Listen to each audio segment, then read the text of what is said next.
আচ্ছা, তোরা যে রিলেশন করস, এই রিলেশন কেমনে করস ভাই? আমার একটু বুঝা। তোদেরকে ভাই মানে অল্প হলেও জ্ঞান বুদ্ধি নাই যে তোরা একদিন তো বিয়ে করবি ভাই, তাই না?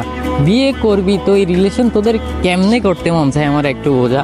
মানে তোরা তো বিয়ে করবি এক সময়, হ্যাঁ।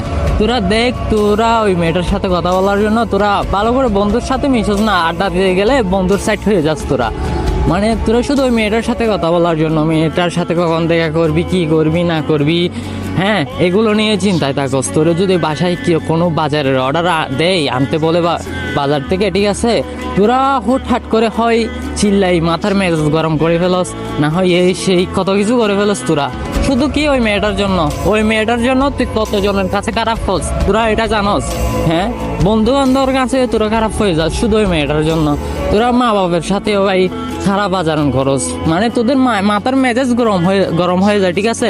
তোরা একটু চিন্তা কর, তোরা যখন রিলেশন করতি না তখন তোরা কিরকম ছিলি, আর এখন কিরকম? এখন তোদের মাথার মেজাজটা একদম গরম, ঠিক আছে?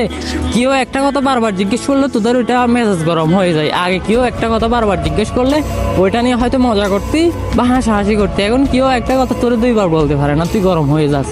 মানে তোদের আসলে মেজাজটা কিরকম হয়ে গেছে তোরা একটু চিন্তা কর। খোদাই মেয়ের পিছনে না ঘুরে তোরা ভাই নিজের কেরিয়ারটা ঠিক কর, ঠিক আছে? তুই তো এমনিতেই বেকার পড়ে আসস, তুই নিজের ভবিষ্যৎ নিয়ে একটু চিন্তা কর।